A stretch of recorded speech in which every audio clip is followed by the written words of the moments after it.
Amigos, buenas tardes. Bienvenidos a un martes más en nuestro acostumbrado ciclo de conferencia o ciclo de actualización de conocimientos. El día de hoy soy uno de los presentadores, así que una de las personas que tiene a cargo una de las ponencias, así que voy a dejar directamente a la señorita Carla Landa para que nos dé las palabras de bienvenida. Adelante, Carla. Muchas gracias, Magister Hugo. Buenas tardes con todos los presentes. Mi nombre es Carla Landa y para mí es un placer acompañarlos como moderadora en esta jornada de martes geográfico. A nombre de la doctora Nicole Bernex Weiss, presidenta de la Sociedad Geográfica de Lima, y del contraalmirante Raúl Parra Maza, presidente emérito y director del programa de actualización de conocimientos, les damos la más cordial bienvenida a la jornada de hoy, denominada Bicentenario, Memoria, Territorios, Resiliencia y Posibilidades sobre la costa peruana, The Coast. Asimismo, me sumo el agradecimiento al Instituto Cultural Peruano Norteamericano, IPNA, puesto que todos los años renueva su confianza en este ciclo de conferencias. El programa del día de hoy, martes 5 de octubre, tiene como protagonista la costa peruana, o The Coast. Dicho esto, empezaré a presentar a la región natural homenajeada el día de hoy. Recordemos que una gran manera de amar a nuestra nación y honrar nuestra diversidad cultural en el marco del bicentenario de nuestra república es conociéndola. Esa, precisamente, es la motivación de todos los asistentes a este ciclo de conferencias, como ya lo hemos mencionado, denominado Bicentenario, Memoria, Territorios, Resiliencia y Posibilidades, donde nuestros 24 departamentos y grandes regiones naturales son los protagonistas en cada jornada. Desde hace 34 años, la Sociedad Geográfica de Lima, fundada en 1888 por el presidente Andrés Avelino Cáceres, organiza este ciclo de capacitación y actualización de conocimientos. Para nosotros es una gran responsabilidad tener entre los oyentes a tantos maestros de las diferentes regiones del Perú, escuchando y tomando el pulso de nuestros territorios, de nuestras cuencas, de las diferentes actividades y lecciones aprendidas. Este año, en el que celebramos el Bicentenario del Perú como país independiente, hemos programado honrar la identidad de cada uno de los 24 departamentos en los que se divide políticamente el territorio nacional, dedicándole un día de conferencias, lo que constituirá el núcleo de la temática para este año, denominado Bicentenario, Memoria, Territorios, Resiliencia y Posibilidades. Dedicaremos, asimismo, un martes a cada una de las regiones naturales, las grandes regiones naturales, las cuales son la costa, como el día de hoy, la sierra, la selva y el mar de Grau. Para complementar nuestro homenaje académico y de identidad nacional, tendremos también días dedicados a la Antártida, al buque de investigación científica Carrasco, al Museo Agua y Tierra, y concluiremos con la presentación de una síntesis geográfica. A continuación voy a brindar algunas indicaciones para el mejor desarrollo de la jornada de hoy. Por esta razón, les pediré a todos los conectados vía Zoom que mantengan sus micrófonos y cámaras apagadas para evitar interrupciones durante las intervenciones de nuestros ponentes. Su asistencia deberá ser registrada por el chat de Zoom para la sesión del martes geográfico de la fecha. Es decir, que pueden colocar en el chat de Zoom sus nombres para registrar. Además, si durante las exposiciones surgen dudas y consultas, les agradeceré que puedan escribirlas por el chat de Zoom. Asimismo, las personas que nos están viendo vía Facebook también pueden realizar sus preguntas y nosotros estaremos gestionándolas para los ponentes. Sin más, presento a nuestro primer conferencista del día de hoy. Nuestro conferencista principal, aquí presente, el magíster Hugo Montoro, quien va a tener un tiempo para poder brindar la charla. El magíster Hugo Montoro, como valga la redundancia, es magíster en política marítima, programa de alto mando de la Escuela Superior de Guerra Naval, como también magíster en estrategia marítima, curso de comando y estado mayor de la Escuela Superior de Guerra Naval. Asimismo cuenta con una maestría en Ciencias de la Tierra con opción en mapeo oceánico por la Universidad de New Hampshire en Estados Unidos. Ha desempeñado también cargos importantes como jefe del Departamento de Inspecciones de la Inspectoría General de la Marina, subdirector del Instituto de Educación Superior Tecnológico Público Naval, director de Medio Ambiente de la Dirección General de Capitanías y Guardacostas, entre otros importantes cargos. Actualmente se encuentra a cargo del área de océano y de la Sociedad Geográfica de Lima.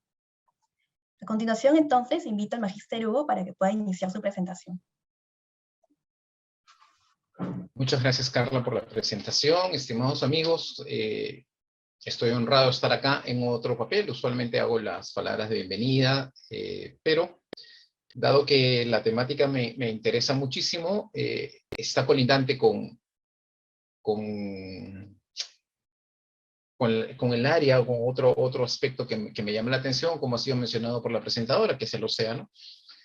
Así que, digamos que solicité ser el presentador el día de hoy, con la particularidad que, de acuerdo al compromiso que tenemos pactado y por la cercanía y el apoyo que tenemos con el IMNA, esta charla va a ser presentada en inglés. Entonces, vamos para allá. La mayor parte de las diapositivas van a estar en español, otras en inglés, pero yo creo que vamos a lograr entendernos, y hacia el final de la presentación y después de la participación de nuestro otro invitado, vamos a poder tener la interacción con las preguntas ya en español, como lo estamos comunicando en este momento. Entonces, vamos al inglés. Okay. For me, this is a very nice opportunity to have the chance to deliver this presentation, this talk in English. Actually, let me tell you that it's quite a challenge for me, since I'm currently not using my English very often, but anyway, I'm happy to have this opportunity to talk about this very important region of our country, referring to the Peruvian coast. So, as introduction, we can say that Peru has an astonished variety of ecological areas. Only few countries offer so many climate zones and landscapes, with rainforests, mountain range, and deserts. Peru contains of a total of 84 of the world's 104 known ecological regions and 28 different climates. Peru is located in a tropical part of the globe, but because of the variation of the relief, such a factor as rain, bodies of water, and the presence of two important marine currents.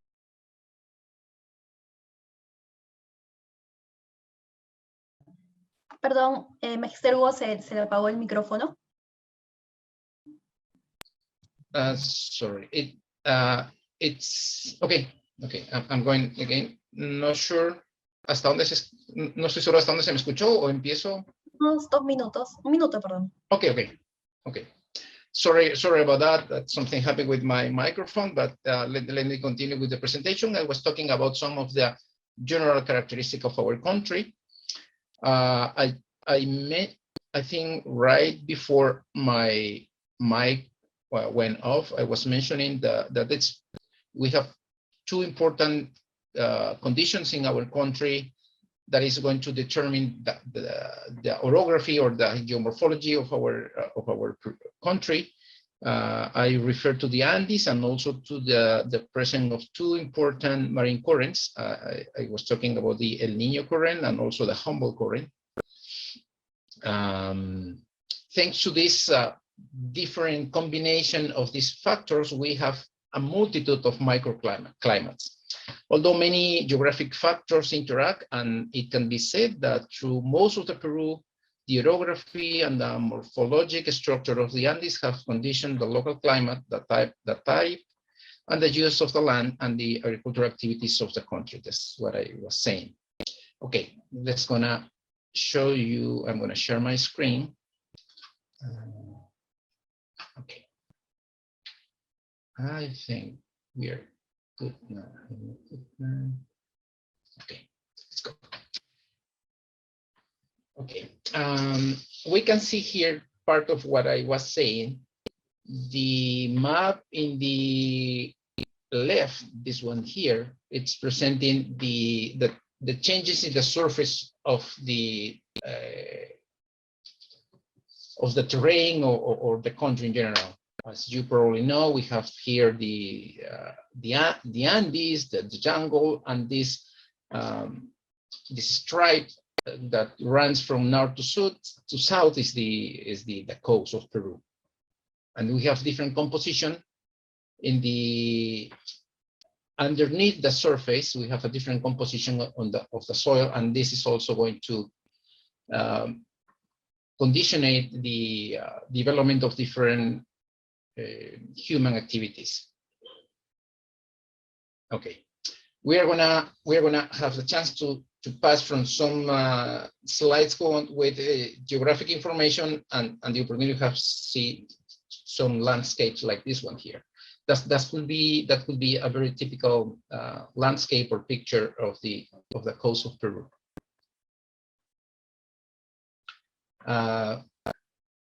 For the reasons that I already mentioned, we have a very long desert area in the coastal of Peru, and we can see features like this along the coast in different parts of the country.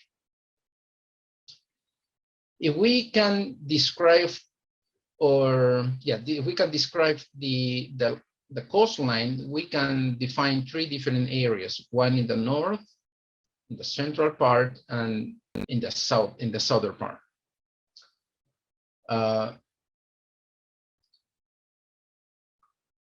Some interactions occurs in different ways along the coast. We have in the central part, the general behavior is this part is going down. In the contrast, that the area in the southern part, in general and in geological time, this part of the coastline is going up. And we have this area here that is more stable in the north of the country. Okay. So as I mentioned before, we have this marvelous landscapes and deserts along the Peruvian coast. And some formations in the coast are originated by the presence of very important wind currents that is going to carving the territory and create these forms. Okay. Peru has traditionally has been divided in 3 geographic regions. Maybe the first one we heard when we were students at school, we mentioned that we have the coast, the Andes, and the jungle. But along the time, different researchers has presented other classification of our country. For example, Javier Pulgar Vidal in 1946, based on the difference of altitude of the territory, divided this in 8 different regions or natural regions. And this is more recent classification made by Antonio Brack, and he divided the Peruvian territory in 11 eco-regions or ecological regions. Personally, I like more this. I like this better because it contains this specific reference to the characteristics of the ocean and the coast, which is the topic we're covering today. We want to call your attention to these different types of regions in the ocean. We have a more warm currents or water in the north of Peru. It means that regions or departments such as Tumbes and Piura, the coast here is totally different than the rest of the country. The reason is because from Tacna up to here or going to the north, the predominant current is the Humboldt current. But in this region, actually, if you can see this a different alignment of the coast, this area of the coast is more influenced by the equatorial and warmer currents here. So that's why we have a totally different area here than here in the central southern part. Something else what we can add here is that in between these two important currents, it means in the area where these currents collide or became together, we have a special area. Actually, there's some proposals that we should create a natural area or in this area due to the conditions created by the interaction of this current here. Okay, let's continue talking our next topic. What else we can say about the coast? The coast, it's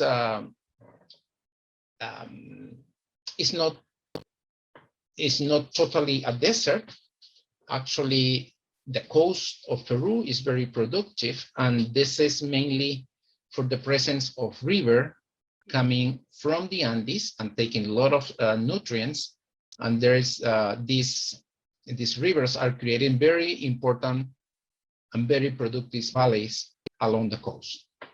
So we have many rivers going flowing from the Andes, as I said, towards the ocean, and in their way they are creating these important valleys. And as you probably had heard already, along the Peruvian coast there is a very important production of agricultural production, and this is mainly by the presence of water distribution along the coast. We have here a list of the more important valleys in the coast. I will say that we have a very important area in the north, in the south, and we have not that much water, as we're going to see in the next slides, in the center of the country. But there is a total of over 50, I think it's 53 different rivers, and of course each river creates its own valley. This is a typical image of a river coming to the ocean.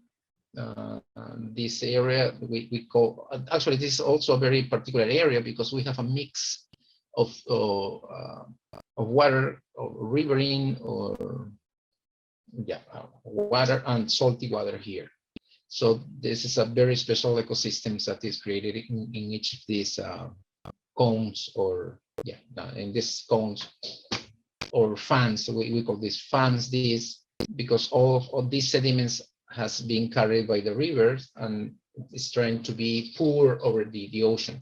And the ocean is putting like a barrier here, and we have a very interesting accumulation of sediments in this area. So as it has mentioned before, sediments are carrying a lot of nutrients, so that's why these areas are highly productive. The presence of these valleys and rivers has allowed the growing or the development of important culture, as we can see here. There's important archaeological monuments in the north of Peru. This is the Huaca of La Luna y el Sol in La Libertad, But not all the rivers are carrying the same amount of water. So this map shows us a classification of rivers based on the flow or the amount of water they are carrying. Of course, the more water we have, the more agriculture we can produce, or more products we can produce. As you can see here, we have the 4 main rivers based on the flow or in the amount of water they are carrying, are located in the north of Peru. Another important river is the Rímac River, which is the one allows the production of potable water, the one we drinking or we are using in the capital of the country. And the other important rivers are located in the south. So we have maybe two important areas more related with the agriculture are located in the north and in the south of Peru. We can see this graphic. Maybe names are not that clear here, but anyway, we can have an idea from 1 to 4. I mean, 1, 2, 3, 4. Let me read it for you. The first one is the Tumbes River. The other one is the Piura River, Lambayeque, and Jequetepeque River. These four are the ones in the Pacific Basin carrying the more amounts of water. Then we have the Rimac River, as I said here, in the center of the coast, and the other 1, 2, 3, 4, 5 rivers are in the south of the country. This is another way to represent the flow or the amount of water. So, and here we can see the month of the year, I mean January, February, March, and so on. And we can see that in between we can March and October, no, less than that, August, probably, yeah. Between March and August, we have the highest amount of water flowing to this valley here.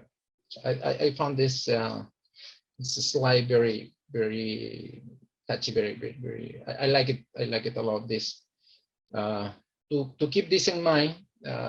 Just yesterday, I think I heard our authorities mentioning the importance of developing this project of harvesting water. It means to collect and keep water during the high season and keep it to distribute it along the year, so we can have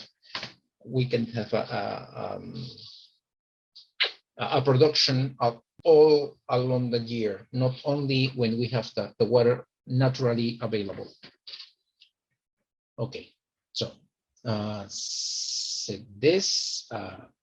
okay, this is something I mentioned already. We can see here part of the kind of low mountains. Probably the sea is going to be over here, and we can see this valley. It means all these agricultural activities are allowed by the presence of the river here, and this is a kind of a typical picture or landscape that we can see along our coast. This is the valley of the Mala River, very close to the capital of the country.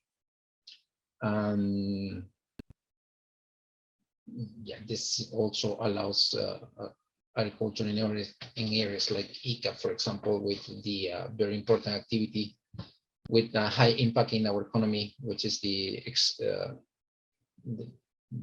capacity to export these products. Okay, let's talk about other characteristics of the coast. If we talk about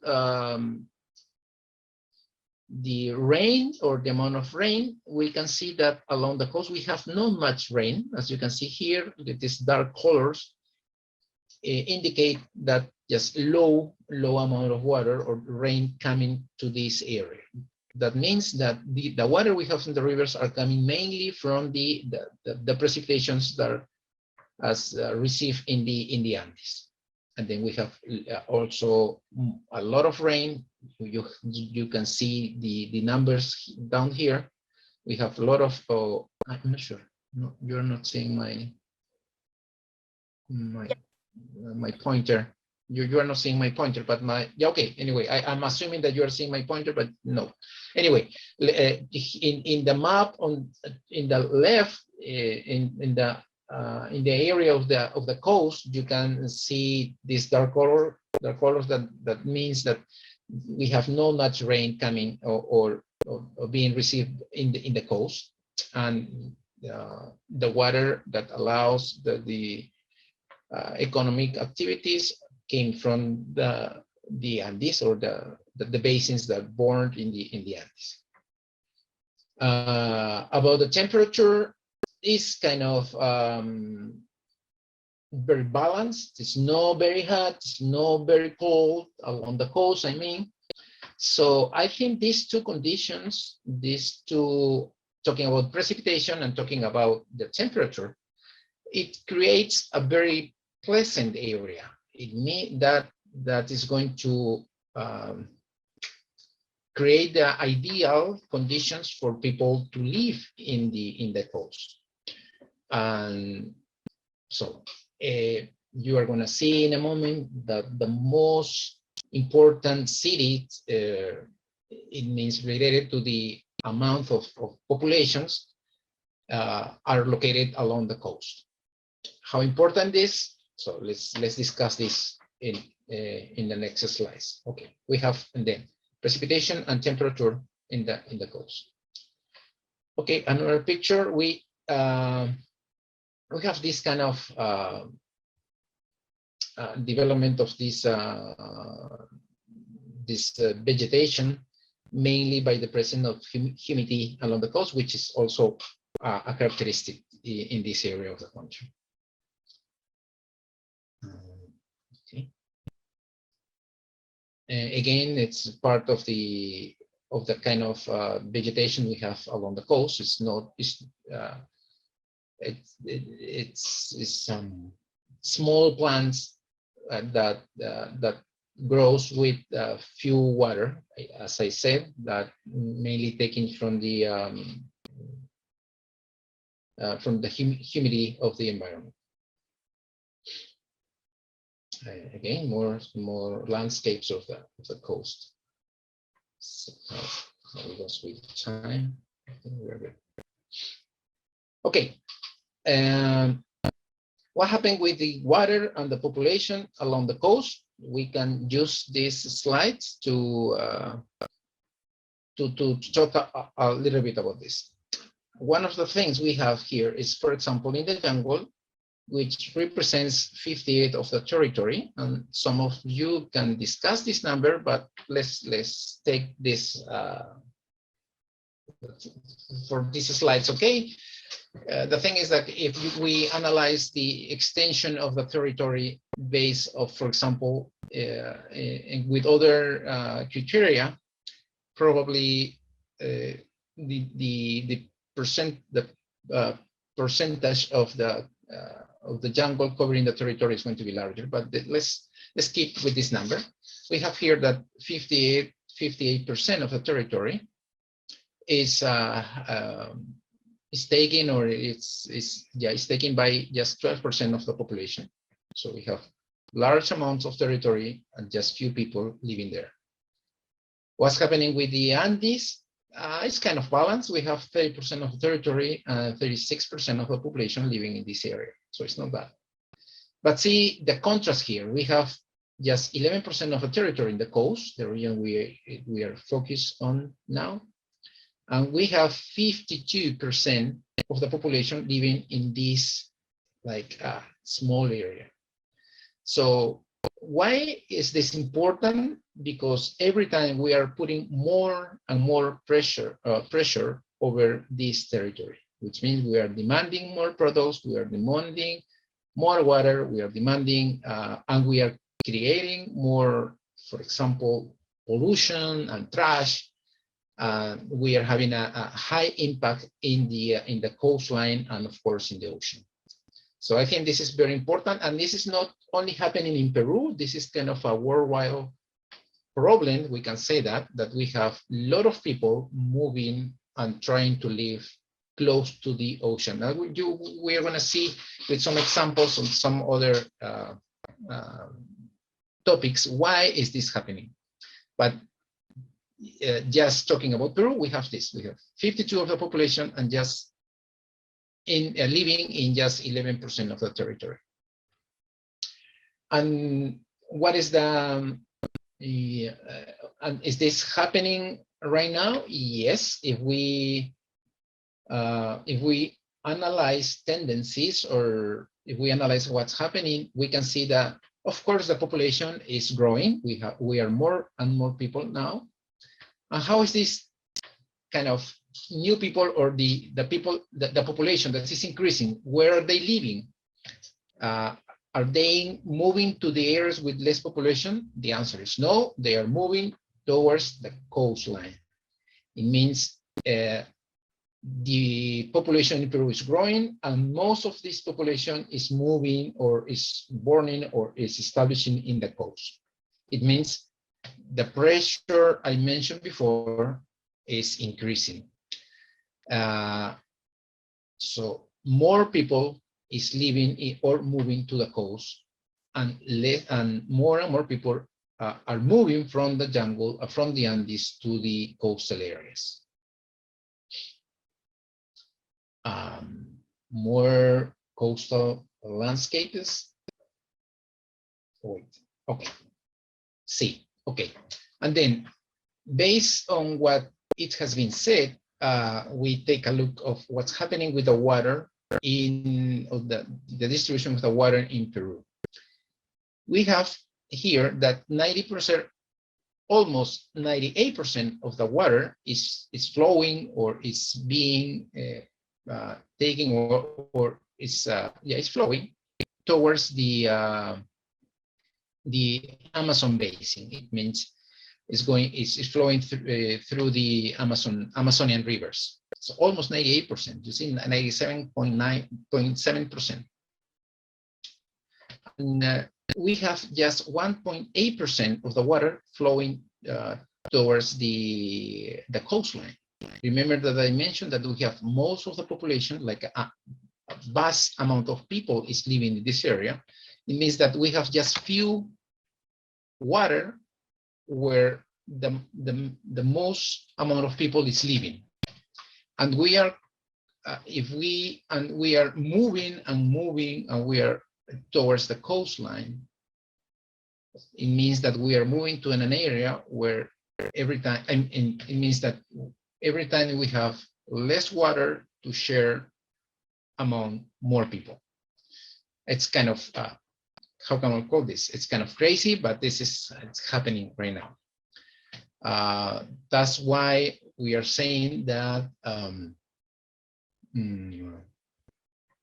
let me find the word in English for, well, water scarcity could be the one of them. So every time, even when the coast is offering, based on precipitation and based in weather, or it's offering a very pleasant area to live, one of the problems we are facing here is that we are not having much water. It means we scare, or we have scarcity of water here. So this is a serious problem. It's a serious issue, and it's becoming worse and worse, especially because, as I mentioned, so more people is demanding more and more resources. Still happen. Is this happening recently? No. Okay. Based on this, I want to make this a difference between the water that is available and the water that is drinkable, or it is allowed for people to drink. It means potable, that it's treated. And we can see here that even when there is just few water, there's not much water here, but these large cities has more drinkable or potable water than the areas where the availability or the amount of water is there. It means even when in the jungle area they have more water, they have less treated water or potable water than in the coast. This is kind of it's a paradox. I would say this is paradox. So there is a lot of water in Loreto, Ucayali, for example, and even in Madre de Dios, but just small amount of this water is treated. It means population here is not having drinkable water or water treated in a proper way. Okay. I tried to see if there is kind of some kind of connection with the development of poverty conditioned by the region, trying to identify if there is something that we can say about poverty and some specific geographic conditions, and there is kind of a link. And this is that not, I mean, poverty is not a characteristic, it's not the main characteristic in the cities of the coast. It's hard to say that the poverty is evenly distributed. I mean in coast, Andes, and jungle, but we can say that there is no city with serious issues of poverty. Well, this is hard to say in Peru, but let's put it in context. Based on just in Peru, the worst places, I mean, with highest ranks or highest numbers of poverty are not located necessarily in the coast. It means, this is my opinion, that more people demanding more resources, having more access to education and industry are allowing are creating tools or strategies to fight against poverty along the coast. And we can see that the poverty is higher and is more important in areas like Loreto, Huánuco, Pasco, Apurímac, Ayacucho, and unfortunately the one is keeping the highest, is keeping in the top rank of poverty for the past, I said, 15 years or so, is Cajamarca. Even that's captured my attention is even when Cajamarca is having very important investment in mining and so on, it's having these serious problems with poverty and competitivity also. But anyway, okay. I'm talking about competitivity. We can see here that cities in the coast are also high competitive.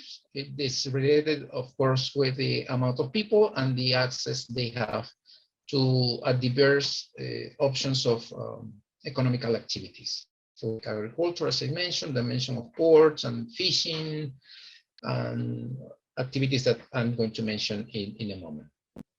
So we can see here if there is a remarkable characteristic of the cities in the coast that they are highly competitive in comparison with other cities in Peru. Okay, well, we can take a look here. Of course, Lima is in the top, is top in the rank, and then we have Moquegua, Tacna, Arequipa. As I mentioned here, Cajamarca, Puno, Huancavelica are in the bottom of the list, unfortunately. Okay. This is a beautiful picture of the capital of Peru.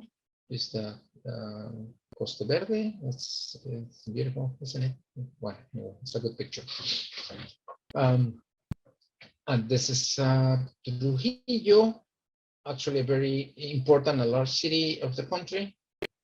As I mentioned before, the most important cities with the major amount of population, with the highest population, are located along the coast, and Trujillo, of course, is one of them. Okay, another important characteristic of the coast is the presence of ports, of course. So this is the presence of ports is important along the coast, and this is promoting and is connecting with other activities or economical activities. And one of the reasons is because over the 90, I would say 95 to 98% of the international cargo movement or any goods movement or trade or commerce is made by the maritime commerce. So I heard or it's mentioned that about nine over the 10 things, I mean 9 over 10 things you have around you right now, spend some time at sea. It means, for example, my pen here, my cell phone, my computer, this bottle of, oh, sorry, I'm not saying very good here. Okay, my bottle of water or some, it doesn't matter what you have around you. 9 out of 10 things around you in every moment spend some time at sea. We, as I mentioned, over 90% of the international trade is made by the ocean, by the sea. So that's why ports are very important, are contributing actively in the economy of the country. And if we talk about ports located in the coast, definitely, and there is a huge difference between the Callao port. It's concentrated over 60% of the whole commerce of the country. And it is divided between APM terminals and DP World Callao.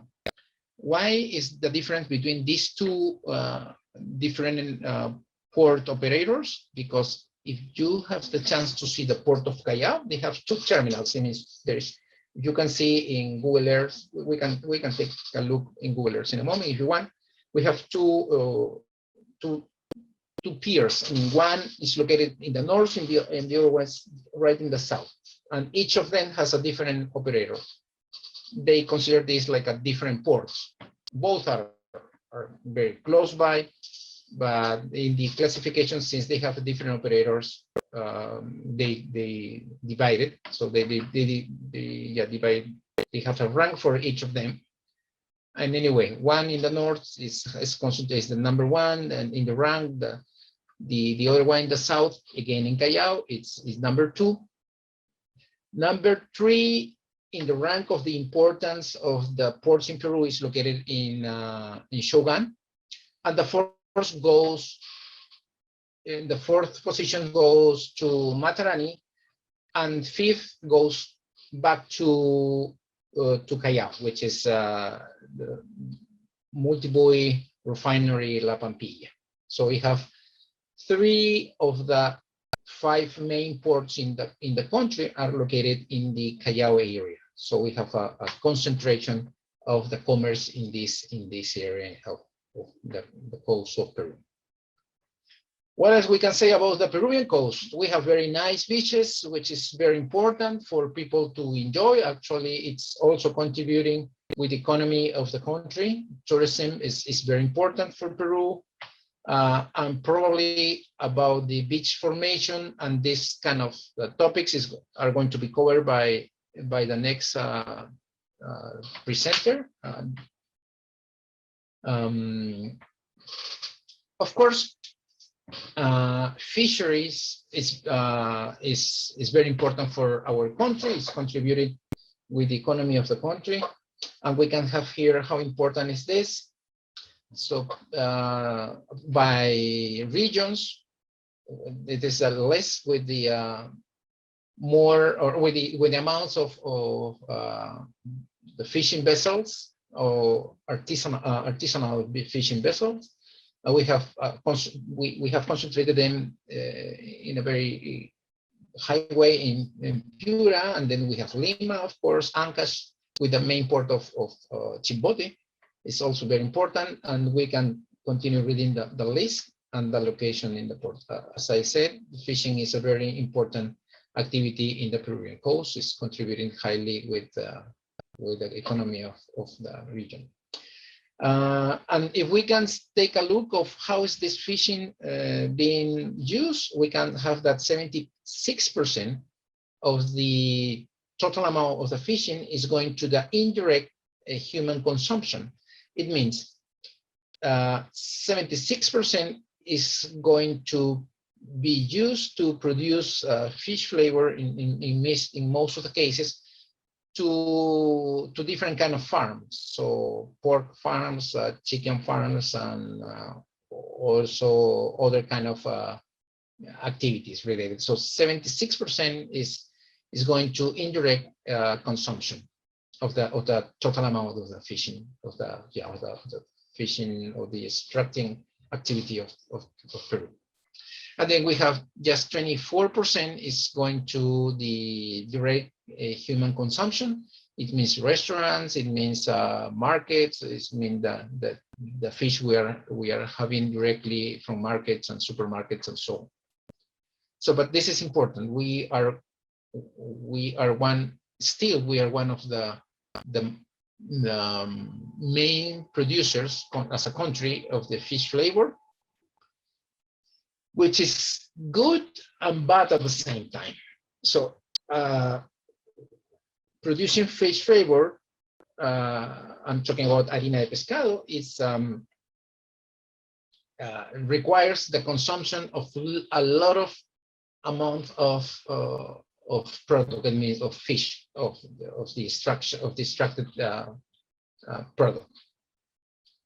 And if we change this percentage, for example, if we increase this percentage here, the income is going to be higher. This is not the optimal way to use the extraction of hydrobiological products. But well, this can be covered in a different talk or opportunity. About how is this distributed, the type of vessels, we have this circle is fence fishing, trolling is this here, arrastre, throwing fishing, long line is as a long, as I said, that's a long line with hooks in the extreme, in the top of this arrangement, and with the different purposes we have 14 out of the 1,179 vessels. This is the distribution of the vessels dedicated to the fishing industry. Related to the artisanal fishing, most of them are fishermen. Then we have this vessel here, and a bigger vessels are these. This is, I mean, the distribution of this, mainly related with the extraction of anchovy. And then, what are the species that we are fishing the most, or the rank of this species? 77% is anchovy. Then we have this giant squid, and you can see the name in Spanish here, which became popular in the last, would say, 20 years, giant squid. But still, anchovy is concentrated. It concentrated the highest percentage of extraction. And then we have mackerel. This is mahi-mahi and hake. And this is the distribution of the extraction of different products we are taking from our oceans. We say this anchovy is still very important. Okay. So I think we are almost finished the presentation. Just some landscapes, and that's it. Okay, I think our next the next presenter is already in the room. Let me stop my presentation. Wait. Muchísimas gracias. Sí. Muchísimas gracias. Muchísimas gracias, Magister Hugo, por la presentación. Una presentación muy interesante e integral acerca de tanto la realidad de la industria pesquera, tanto artesanal como industrial, valga la redundancia, y las características de la costa peruana que condicionan también, que propician que haya mucha más diversidad de especies en tanto nuestro mar tropical como en el mar, bueno, en el mar peruano, ¿no? En el mar en general, Mar de Grau. A continuación, entonces, voy a presentar a nuestro siguiente panelista. Antes de ello, también comentar que puedan hacernos llegar sus preguntas por el chat de Zoom, también a los que nos están viendo por Facebook, para que podamos, al final de las dos presentaciones, las pueda hacer llegar a los ponentes y podamos tener esta discusión, esta conversación. A continuación, entonces, voy a presentar a nuestro siguiente ponente, el ingeniero Emanuel Guzmán. Es ingeniero mecánico de fluidos, egresado de la Universidad Nacional Mayor de San Marcos. Cuenta con una maestría en ingeniería hidráulica por la misma casa de estudios. Cuenta además con experiencia profesional de 18 años laborando en la Dirección de Hidrografía y Navegación, en el Departamento de Oceanografía, División de Modelamiento Numérico. Su área de investigación e interés están relacionados a la oceanografía costera, ingeniería de costas, mediante aplicación de modelos numéricos para el estudio de la hidrodinámica de corrientes, condiciones de oleaje, dinámica litoral, entre otros. Cuenta con experiencia docente en la Universidad Nacional Mayor de San Marcos, Universidad Peruana de Ciencias Aplicadas y Universidad Peruana Privada del Norte. Asimismo, cuenta con experiencia en la realización de consultorías en modelamiento hidrodinámico y dispersión de contaminantes con empresas relacionadas al medio ambiente, así como otras publicaciones y artículos científicos. Con ello, entonces, le doy pase al ingeniero Emanuel para que pueda iniciar con su presentación, su presentación con todos nosotros. Buenas tardes, muchas gracias. ¿Me logran escuchar? Sí, así es, se escucha muy bien. Ok, muchas gracias. Buenas tardes con todos. Muchas gracias por la invitación. Muy complacido hoy para presentar el tema que venimos desarrollando nosotros en la Dirección de Hidrografía y Navegación. ¿Me confirman si pueden ver mi pantalla? ¿Sí? Ok, perfecto. Bueno, hoy vengo representando a la Dirección de Hidrografía y Navegación. Básicamente, entre todas las funciones que tiene la dirección, una de ellas es hacer el estudio, el monitoreo de las condiciones oceanográficas a nivel costero, estudiando cuáles son las variaciones del perfil de costa, producto de acción natural, acción antropogénica, y hacer algunas previsiones de qué es lo que puede pasar si es que se construyen determinados proyectos, ¿no? En este sentido, quiero partir más o menos con esta imagen. Nosotros conocemos las playas, hemos visitado, o la mayoría de conocer las playas, han visitado las playas, ha disfrutado de ellas, ¿no? Y se puede dar cuenta que cuando uno va, puede observar olas, puede observar playas de arena, playas de canto rodado, ¿no? Y puede incluso estar observando descarga de ríos, estructuras marinas, ¿no?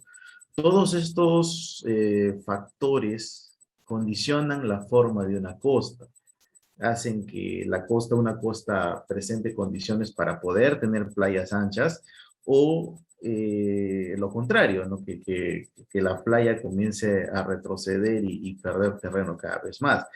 Tal como en una de las imágenes me parece que fue de Huanchaco, ¿no? El perfil de costa ya estaba bastante retrocedido, bastante afectado por la erosión, ¿no? Entonces, todos estos factores condicionan la forma de la costa. Y podemos encontrar perfiles de costa rectos, elípticos, ¿no? Cerrados, por ejemplo, como es en el caso de la Bahía de Ferrol, que es el tema que voy a presentar hoy, ¿no? Entonces, lo que nosotros observamos, por ejemplo, desde el aire, ¿no? Desde el satélite, podemos observar nosotros que estos sistemas son dinámicos, ¿no? Estos sistemas son dinámicos. Estoy mostrando acá un caso bastante referencial en cuanto a los procesos de erosión y sedimentación, que uno de ellos es las costas de Trujillo, alrededores del puerto de Salaverry, ¿no? Podemos observar acá las imágenes de satélite, cómo nos indican, ¿no? La historia. Tenemos desde el año 1985 y vemos cómo paulatinamente la zona sur comienza a crecer, aumentar en ancho de playa, ¿no? Mientras que la zona norte, todo lo que se encuentra al norte del puerto, va comenzando a afectarse poco a poco por procesos de erosión. Todo el sedimento que es retenido abajo es afectado en la parte. Y, por ejemplo, podemos observar en la parte derecha una costa bastante estable en la Chorita en Ica, ¿no? Se construye un espigón, un rompeolas y la costa comienza a adoptar una forma distinta a la que era naturalmente, ¿no? Entonces, estas herramientas, por ejemplo, las imágenes nos ayudan primero a poder determinar cuáles son las características de esta playa, ¿no? ¿Qué ha estado pasando? ¿Cuáles han sido sus problemas? Para poder luego nosotros complementar con los estudios que realizamos y poder hacer el diagnóstico y el pronóstico de qué es lo que va a suceder, ¿no? De manera particular, por ejemplo, en la bahía de Ferrol, en Chimbote, nosotros podemos observar que viene siendo afectado por dos procesos bastante marcados, dos procesos marcados y opuestos además.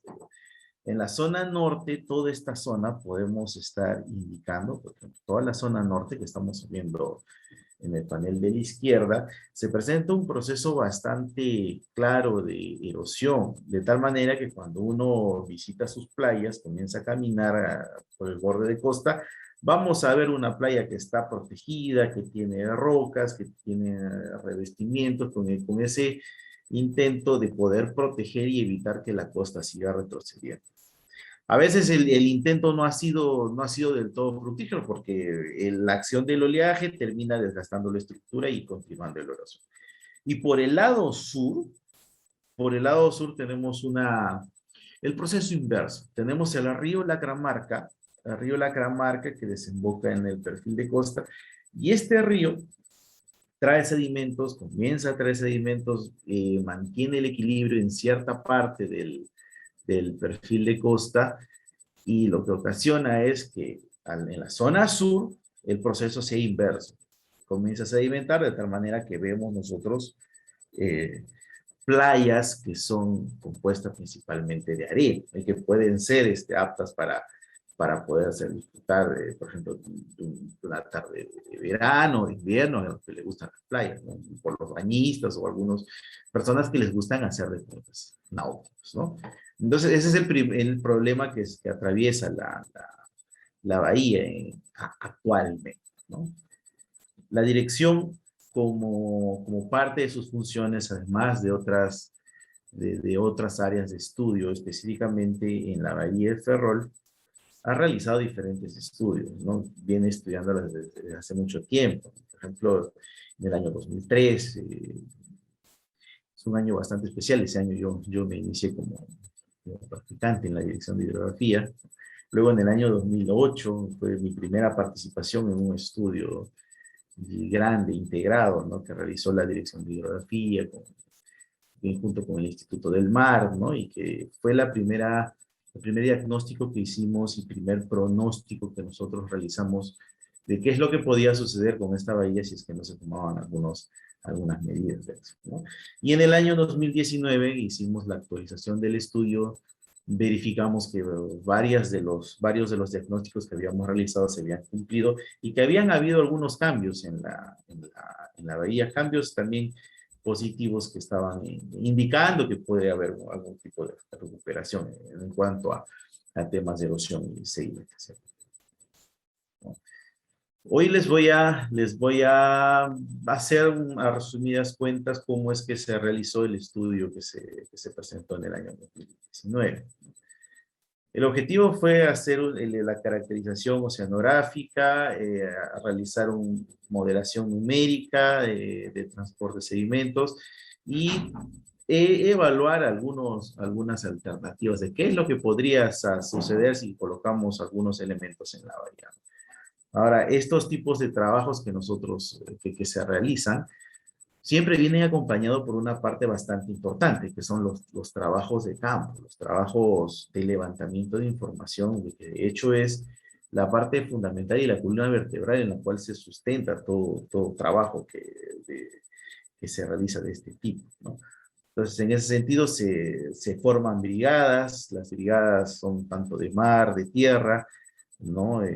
Nosotros tenemos un requerimiento especial que al estudiar la dinámica del transporte de sedimentos y cómo es que se mueve el sedimento, y este se mueve principalmente en una zona muy cercana a la costa donde se produce la rompiente, muchas veces las embarcaciones o sea, para las embarcaciones es bien difícil acercarse.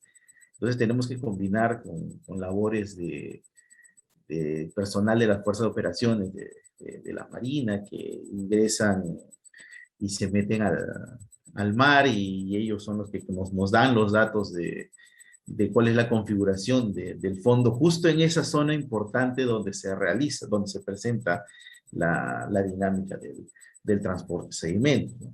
También se miden olas, se miden corrientes, vientos, se hacen muestreos de sedimentos. En esta bahía, por ejemplo, existe un río y es importante monitorearlo y ahí nos dimos cuenta de algo del río, que ya les voy a contar luego. Y bueno, y finalmente, y luego se complementa con los análisis multitemporales que se realizan en la costa, ¿no? Entonces, en este sentido, tenemos, por ejemplo, acá un mapeo de todas las estaciones de monitoreo que se miden en cuanto a sedimentos, ¿no? En cuanto al reconocimiento de campo, el estudio en el río Lacramarca, el levantamiento de muestras de sedimentos, de batimetría, ¿no? De cómo se ve desde el buque, cómo se monitorea el fondo, la toma de secciones transversales, ¿no? Acá la instalación de equipos, de los correntómetros, de los ADCPs, ¿no? Y para medir olas, para medir corrientes. El monitoreo desde tierra para poder sacar las cotas topográficas, ¿no? Acá en las dragas que se utilizan para poder sacar la muestra de sedimento y poder caracterizar los diámetros típicos de cada zona. Y el río, ¿no? Un trabajo de monitoreo del río este trabajo de medición toma tiempo, ¿no? En este caso nos tomó cerca de 5 meses de la realización de la toma solo de los datos.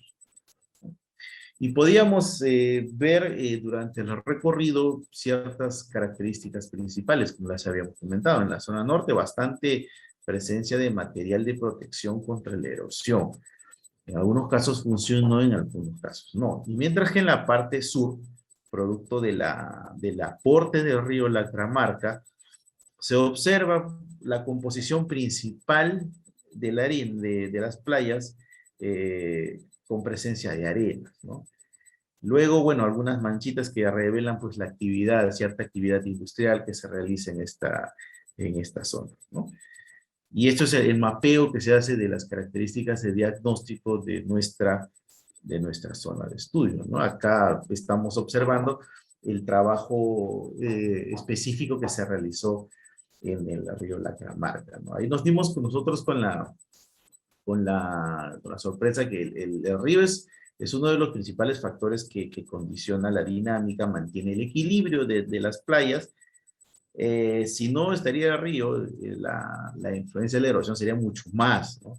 Sin embargo, el río no estaba muy monitoreado, ¿no? Y nosotros en aquella época, durante esos 5 meses, tratamos de sacar los datos lo más que pudimos tratamos de hacer para poder caracterizar el régimen de descargas de sedimentos del río hacia el mar, que es un punto importante que vamos a ver luego un análisis de imágenes de satélite que se hizo. Se hicieron el levantamiento batimétrico, como les había comentado, la dirección ha venido durante bastante tiempo haciendo monitoreos, ¿no? Por ejemplo, tenemos en el año 2007, en el año 2015 y en el año 2019. Pero sin embargo, acá notamos un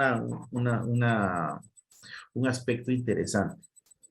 Entre el 2015 y el 2019, nosotros en lo que hemos encontrado, si ustedes se dan cuenta, miren acá una coloración celeste, En esta zona, en el año 2019, se encuentra una coloración azul más intensa, que según la escala de colores me indica que ha sedimentado esa zona. En ese periodo ocurrió el Niño Costero, y tal como hemos estado verificando, muchas de las playas que están cercanas a que está cercano a Desembocadero de Río, presentaron pues un incremento sustancial de sus playas. Por ejemplo, las playas que están al norte del río Rima, por ejemplo, en las que están cercanas al río Pisco, por ejemplo, ¿no? Entonces acá se revela un proceso de sedimentación después del fenómeno del Niño. Eso nos llevó a nosotros a decir y plantear, tenemos que hacer un análisis de las imágenes de satélite del mayor tiempo disponible que tengamos, ¿no? Y estuvimos analizando imágenes de Landsat y vimos la evolución desde el año 1985, que los voy a mostrar ahora, ¿no? Tenemos luego que hicimos la comparación batimétrica, agarramos, bueno, tenemos tres periodos de medición, hicimos la comparación interperiodo, del 2007 al 2015, básicamente podríamos decir que no ha pasado mucho en esa época, y entre el 2015 al 2019 tenemos una fuerte acumulación de sedimentos que incluso se nota una plumita que comienza como que a viajar hacia el norte, lo cual nos revela cuál es el patrón de transporte de sedimentos que se presenta en la bahía, ¿no? Y la mayor parte de los sedimentos vemos que se acumula hacia el sur, entonces nos indica que el transporte mayor principal es hacia el sur. Por eso que la zona sur comienza a ganar terreno, mientras que la zona norte no tanto, ¿no?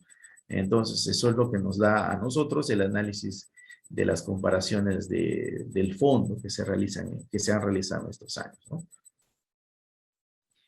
Se instaló un ADCP que nos da las condiciones de oleaje, y acá, bueno, lo tuvimos durante un mes, se registraron alturas, dirección, periodo de oleaje, y esto nos indica que principalmente el oleaje está entrando por esta bocana y que tiene una dirección predominante suroeste, digamos, y es predominante, ¿sabes? Este oleaje que entra por acá por la bocana va a condicionar todo el comportamiento de la bahía, ¿no? Los periodos están en el orden de 12-14 segundos y la altura de las olas en el orden como máximo valores 1.2 metros, ¿no? A pesar que la dinámica no es tan intensa, la bahía sufre de procesos de erosión. Cuando se hizo la caracterización del fondo marino en el año 2019, nos dimos con la sorpresa que la mayor parte del fondo ha sido arena. Esta ha sido una situación que ha cambiado, que cambió en comparación a los monitoreos que se hicieron en el 2008, por ejemplo, donde había una mayor presencia de limo. Nosotros vemos en porcentaje, ahora el limo hay poca presencia de limo, ¿no?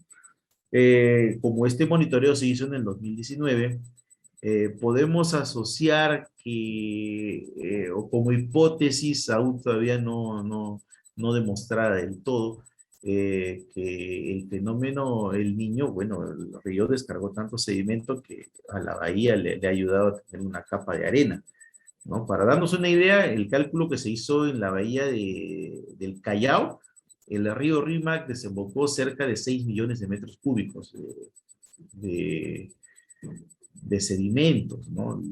En este caso no hemos podido hacer el caso porque no teníamos tampoco mucha información del río, a diferencia del río Rima que está más monitoreado. Tenemos caudales diarios, caudales máximos, ¿no? Entonces nos permitió hacer esa estimación de cuánto es lo que descargó el río al mar. Y esta es la comparación, por ejemplo, que vemos en el año 2008 y en el año 2019. En el año 2008 se caracterizó una gran mancha de limo, por ejemplo, y ahora las condiciones del fondo como que han cambiado un poco, no estamos ya más presencia de arena limosa, todavía hay presencia de limo, ¿no? Esto, como le digo, puede estar asociado principalmente también a esta fuerte descarga que se presentó en el año 2017. Y como Chimbote está más ubicado hacia la zona norte, es probable que se hayan descargado más más de los 6 millones de metros cúbicos de sedimento que, por ejemplo, que descargó la RIMAC, ¿no? Y bueno, hicimos la caracterización con los pocos datos que tuvimos del río Lacramarca, tanto históricos como obtenidos en campo. Hicimos un estimado de cuántos son los caudales líquidos que puede descargar durante cada mes, ¿no? Vimos algunos estudios históricos, no hay mucha información, y así que nosotros tuvimos que generar nuestra información. Y bueno, como en todo estudio hay variables que pueden ser controladas, se tiene mayor información, hay variables que no. Entonces, en este caso, nuestro punto importante del río es una variable que tiene que ser monitoreada para los siguientes estudios y proyecciones que se deban realizar. A pesar de esto, los resultados están dentro de lo que se observa, por ejemplo, en las imágenes de satélite, ¿no? Este río no es un río que esté estático. A través del tiempo nos damos cuenta que, por ejemplo, en el año 2003 se encontraba a 1000 metros desde este muelle grande, el muelle municipal, y en el año 2012 este río se movió a 2 kilómetros hacia el sur. En el año 2017 se encuentra más cerca, a 850 metros, para tomar como referencia este muelle más grande. Y en el año 2019 vuelve. Su dinámica de río es cambiante, o sea, no tiene una única desembocadura. La desembocadura comienza a moverse hacia el norte, hacia el sur, hacia el norte, hacia el sur. Entonces, cuando va al sur, ya los sedimentos no llegan de manera fácilmente hacia la zona norte, y digamos que cuando se acerca más hacia el muelle municipal es que los sedimentos pueden estar viajando y de alguna manera aliviar este proceso de erosión, ¿no? Y el análisis multitemporal que hicimos, tenemos imágenes desde 1985, tenemos 1998 la formación del delta, justo después del año del fenómeno del Niño, ¿no? Un delta bastante importante que se repite en el año 2017. Lamentablemente las imágenes de la plena formación entre enero y abril no la tenemos. Tenemos que nuestra costa también viene, siempre por lo general está cubierta de nubes, entonces algunas imágenes no quedan tan claras, ¿no?, para nuestro análisis. Pero vemos entonces que cada cierto tiempo, sobre todo durante la ocurrencia del Niño, el río Lacramarca comienza a descargar una cantidad de sedimentos bastante importante. Para darnos una idea de cuánta extensión, aproximadamente entre 1 kilómetro 400 a 1 kilómetro 800 de extensión entre el año 98 y 2017, con anchos que pueden ir en el orden de los 200 metros, ¿no? Y ese sedimento es el que se encarga, es el que se distribuye a lo largo, el que se debería distribuir a lo largo de toda la bahía, ¿no? Entonces, y en la zona norte, analizando las imágenes, vemos un proceso de erosión bastante importante, ¿no? Desde el año 79 hasta el año 2019, cómo paulatinamente el perfil de costa ha ido perdiendo ancho, ¿no? Con todas estas condiciones de diagnóstico, lo que nosotros podemos hacer es modelar las condiciones actuales, ¿no? Hacer un modelamiento y las condiciones de diagnóstico para luego poder formular escenarios, ¿no?, que puedan que puedan contemplar algunas alternativas de protección, de mitigación, pues, de los efectos de erosión o sedimentación que se presentan, ¿no? Básicamente la metodología, como les había explicado, es las mediciones de campo, es el punto siempre es la columna vertebral del estudio, ¿no? El procesamiento de los datos, las ejecuciones de los modelos, de los escenarios y el postprocesamiento, donde nosotros ya realizamos incluso el análisis de los resultados. Nuestro modelo conceptual, sin hacer modelación numérica, analizando solo datos medidos, tenemos básicamente el oleaje que entra desde el suroeste y se difracta en todas las direcciones hacia la bahía. El aporte del río Lacramarca es importante, el aporte de sedimentos y un aporte eólico que sucede ocurre en la parte sur. Este aporte de eólico de sedimentos no ha sido En esta ecuación no hicimos la cuantificación en el año 2008 cuando realizamos su cuantificación. Llegamos a la conclusión que el río está aportando mucho más que el bien. Y la dinámica del transporte es la siguiente. Desde la desembocadura del río Lacramarca hacia el norte tenemos un transporte que se dirige hacia el norte, y desde la desembocadura hacia el sur el transporte, valga la redundancia, es hacia dirección sur, ¿no? Esos son el modelo conceptual que a nosotros nos deja el análisis de los datos, ¿no? Determinando que tenemos una fuerte zona de erosión, un área alrededor del 30% erosionada en la bahía y un 70% que se encuentra en el orden de la sedimentación. Es más fuerte la sedimentación en la parte sur que cerca a la zona de erosión, ¿no? Eso es nuestro modelo conceptual. Cuando nosotros realizamos ya la modelación de oleaje, tanto en condiciones predominantes, en condiciones extremas, podemos ahí entonces sacar alguna conclusión y decir, bueno, esta zona es la zona que se está afectando por erosión, y es justamente la zona donde el oleaje ingresa con toda fuerza, ¿no? Para guiarnos un poco, mientras más rojo sea el color, es más intenso el oleaje, ¿no? Entonces, en condiciones predominantes, el oleaje ataca fuertemente esta zona. Eso puede ser el producto. Entonces esa es la razón por la cual es la zona que más sufre de erosión, y tomando en consideración que el sedimento no llega para poder reemplazar el sedimento que es removido, vamos a tener con el tiempo pues una playa que erosiona. Y esta situación se agudiza cuando hay condiciones extremas, ¿no? Cuando hay condiciones de oleaje fuerte, intenso, en aguas profundas, ¿no? La mayor parte de la bahía se mantiene tranquila. Sin embargo, siempre este sector va a sufrir, siempre. Entonces es el sector donde se debe trabajar, ¿no?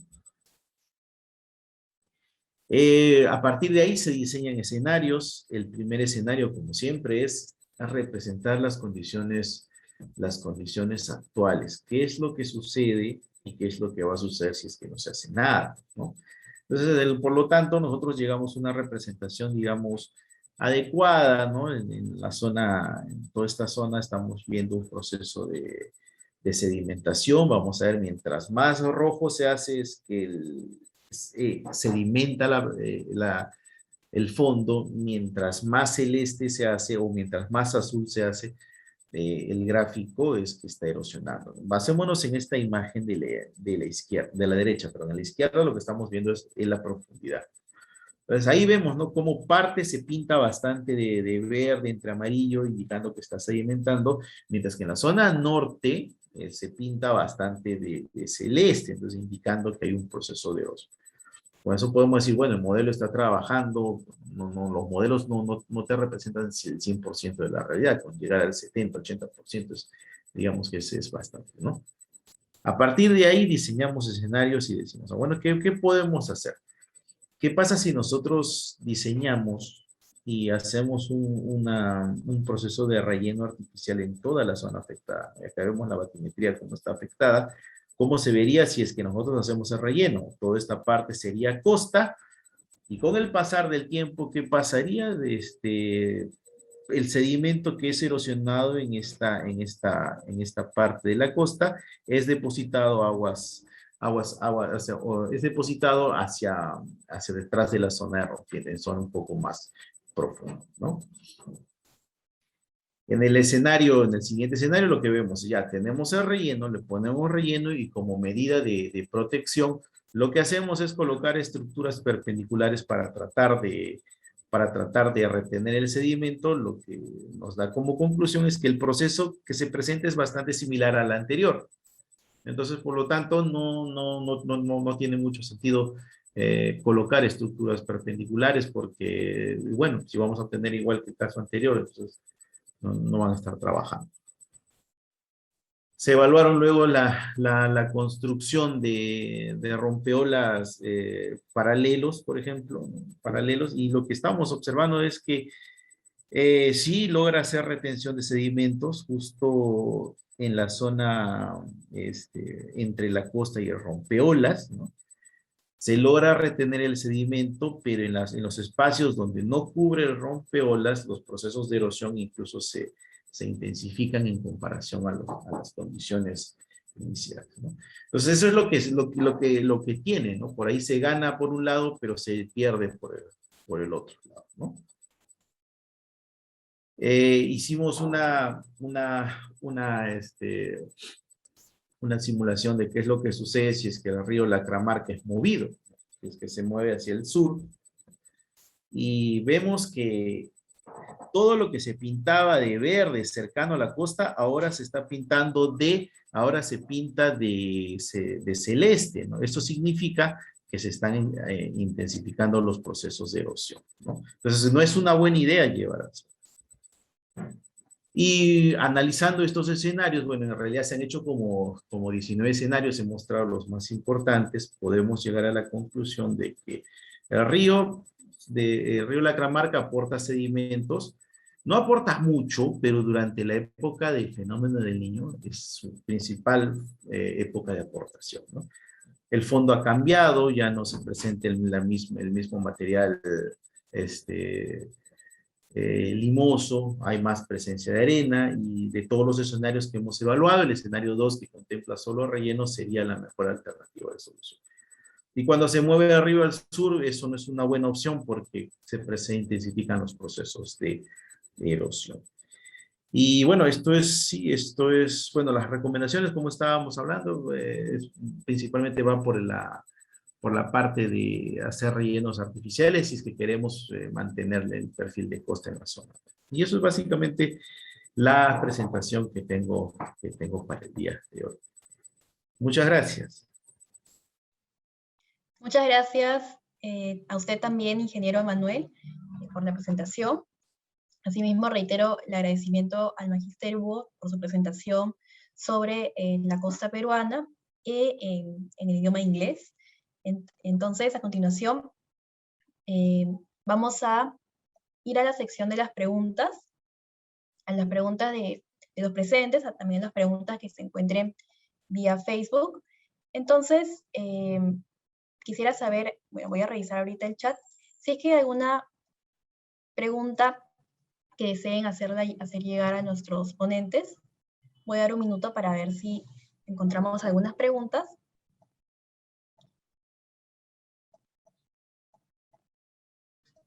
Perfecto. Tenemos aquí entonces una pregunta. Tenemos entonces una primera pregunta para el ingeniero Guzmán, que comenta, los estudios también dan costos aproximados para que los responsables tengan idea del mismo. A ver, no, por el lado de, o sea, por el lado de nuestro aporte, no se evalúa la ingeniería de detalle, ¿no? La ingeniería de detalle no es un tema que evaluamos en la dirección.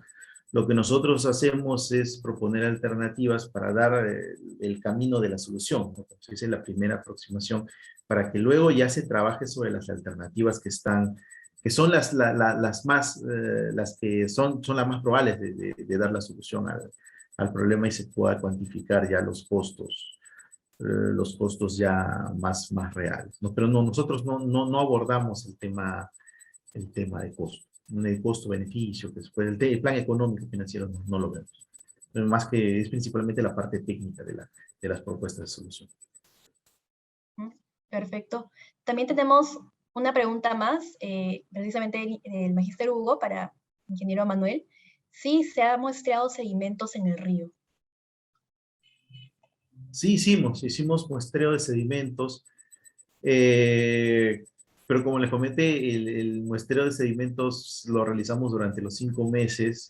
Nos dimos cuenta que a pesar que ese río es bastante importante en la bahía, no se tenía un pleno monitoreo de este factor, ¿no? Tomamos muestras durante las épocas de inicio de año, donde es la mayor crecida del río, para obtener los diámetros nominales, los diámetros 50, los diámetros de 90, ¿no? Que nos permite a nosotros calcular o darnos una idea de cuánto es el volumen de sedimentos que aporta el río hacia el mar. Perfecto. También tengo, mientras van llegando las siguientes preguntas, recuerden que nos pueden hacer llegar sus preguntas por el chat.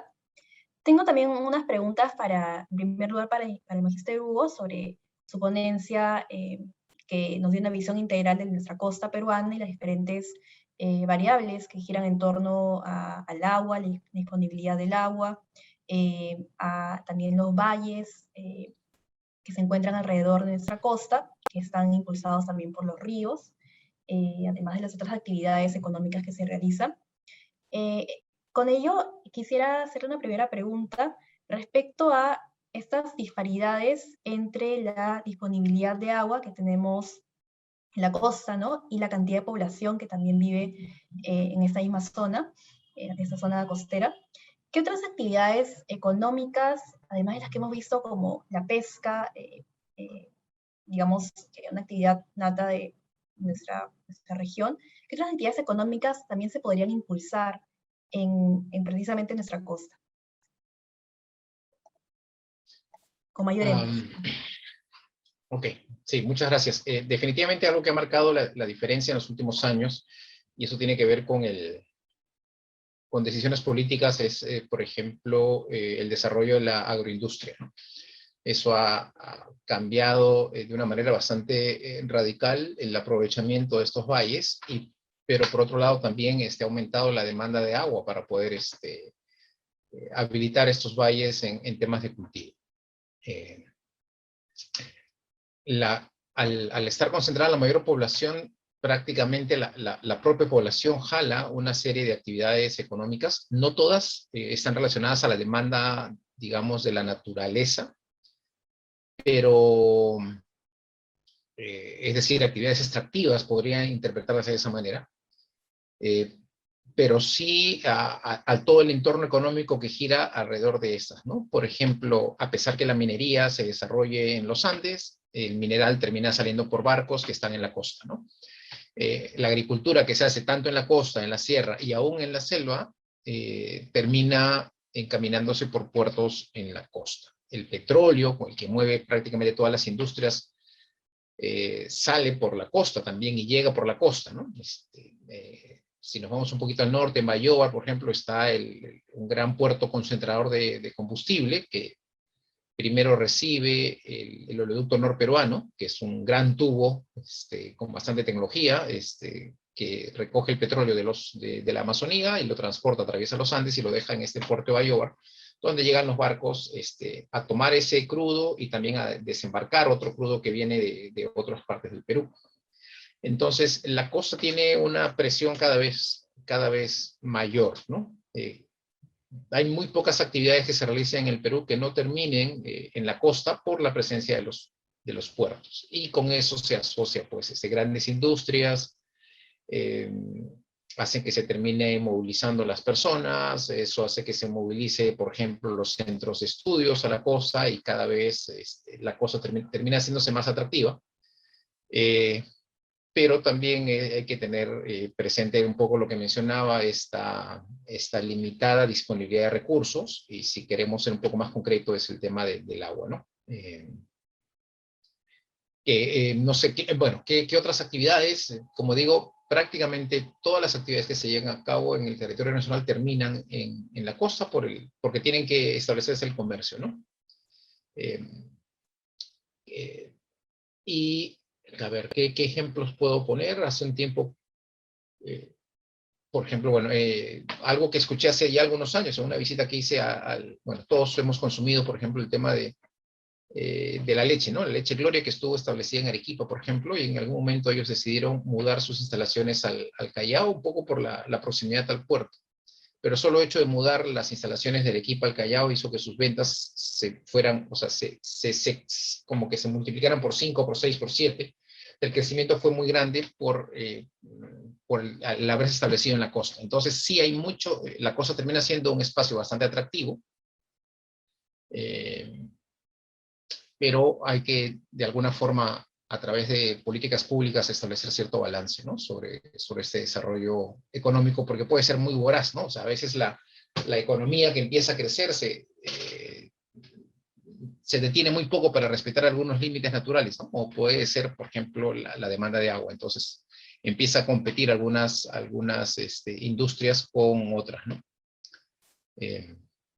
Bueno, por ahí va. Esa sería digamos, mi respuesta para esa pregunta. Muchas gracias, Magister Hugo. En realidad es muy importante lo que ha comentado respecto a la presión, ¿no? Que tenemos, la presión de población, la presión y a su vez de recursos que se dan en la costa, en nuestra costa peruana, y que genera igualmente también presiones en el agua, ¿no? Consecuentemente. Además de quizás este énfasis, ¿no? En que en que la mayoría de las actividades derivan hacia la costa, ¿no? Dado el transporte, dado las comunicaciones, ¿no? Que se dan desde hacia los puertos, ¿no? A otros mercados. Y es importante también, creo, recalcar el tema de la tarea pendiente que tienen los gobiernos, bueno, tiene el actual gobierno, también para poder generar estas condiciones de integración, ¿no? Integración de la costa o las regiones costeras con otras regiones cercanas, tanto en los Andes como en la Amazonía, y generar a fin de cuentas, esta descentralización. Bien, continuando también, vamos a ver si tenemos otras consultas de los asistentes, pero también tengo una pregunta para el ingeniero Emanuel respecto a su ponencia muy interesante acerca de los perfiles, los modelamientos de las playas, ¿no? En las bahías, el perfil de playas. Una primera pregunta para el ingeniero Emanuel sería de qué otras medidas o quizás estudios técnicos se pueden implementar para evaluar estos procesos, entre comillas, bruscos, estos cambios, ¿no? En los perfiles de playa. Es decir, quizás qué otras medidas o evaluaciones, ¿no? Estudios se realizan, ¿no? Se podrían realizar. Además del modelamiento, quizás desarrollar un poco más esa última idea del modelamiento respecto a esos procesos de sedimentación y erosión.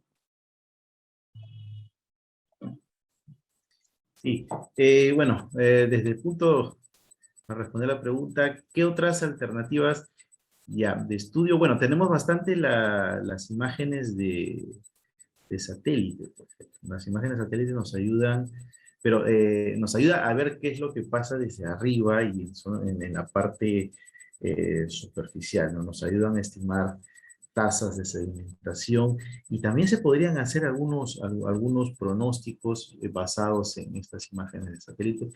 Sin embargo, tenemos el problema que acá en la costa, la presencia de bastantes nubes y a veces eso no nos permite tener una secuencia de imágenes bastante continuas, ¿no? Ahora, por otro lado, estábamos viendo incluso ahora en la división nosotros implementando o investigando un método, ¿no? También a partir de las imágenes de satélite y viendo las ondulaciones del oleaje que se presentan en la bahía, poder derivar o calcular cuál fue la profundidad o cuál fue la batimetría, ¿no? Cuánto fue la profundidad del fondo en ese momento. O sea, por ejemplo, las olas dan ondulaciones, ¿no? Según aproximaciones, esas ondulaciones están asociadas a una determinada profundidad de oleaje, perdón, del fondo. Entonces, si nosotros tenemos imágenes del año 85, del año 90, ¿no? una secuencia de imágenes, lo que podemos hacer es estimar cuánto son las profundidades, la batimetría, cómo estuvo la batimetría en ese entonces, en el 85, en el 90, en el 2000, y de alguna manera complementar lo ya medido, ¿no? Lo que se midió en el 2000, en el 2007, en el 2019, en el 2015, por ejemplo, ¿no? O sea, no van a superar a la medición, siempre la medición in situ es lo mejor, ¿no? Pero tenemos estos métodos, por ejemplo, que nos va a permitir a nosotros llenar ese vacío, ¿no? Y nos puede ayudar a ver qué pasó, por ejemplo, en épocas que no tuvimos medición. Nosotros estamos en eso, estamos implementando Y bueno, y pronto seguro vamos a estar mostrando resultados de estas comparaciones, evoluciones de la, de la batimetría. Existen modelos más avanzados, modelos ya propiamente CFD, ¿no? Que son modelos tridimensionales, que ya toman en cuenta, pues, incluso factores de turbulencia, modelos, pero sin embargo son, a veces la capacidad computacional nos juega una mala pasada y correr estos escenarios toma su tiempo. A veces nosotros para hacer un escenario de 30 años de olas, por ejemplo, demoramos cerca de 2 semanas corriendo en un servidor, ¿no? Y son modelos que aún son bidimensionales. En el caso tridimensional, que querramos entrar un poco más allá, los costos computacionales serían bastantes, ¿no? Desde el punto de vista de qué nuevas tecnologías o estudios complementarios se puede hacer eso, ¿no? Desde el punto de vista tecnológico, ¿no? Eso sería mi respuesta. Perfecto. Muchas gracias y en realidad es muy interesante lo que nos comenta acerca de estos estudios que se realizan y con el apoyo de mucho más, bueno, de más estudios más avanzados, ¿no? Con tecnología también más avanzada, que se pueden realizar también a partir de, bueno, en primer lugar, como hemos visto, estudios multitemporales, también estudios espaciales, geográficos, que también en realidad tienen bastante que aportar en este estudio de los perfiles de playa y también los futuros modelamientos. Creo que tenemos también unas consultas más. Tenemos también una consulta también para el Magíster Hugo, con respecto a su ponencia, que comenta, teniendo en consideración las dos corrientes marinas que tiene el país, ¿cuán importante es el área de confluencia de ambas? ¿Se podría hacer una explotación sostenible?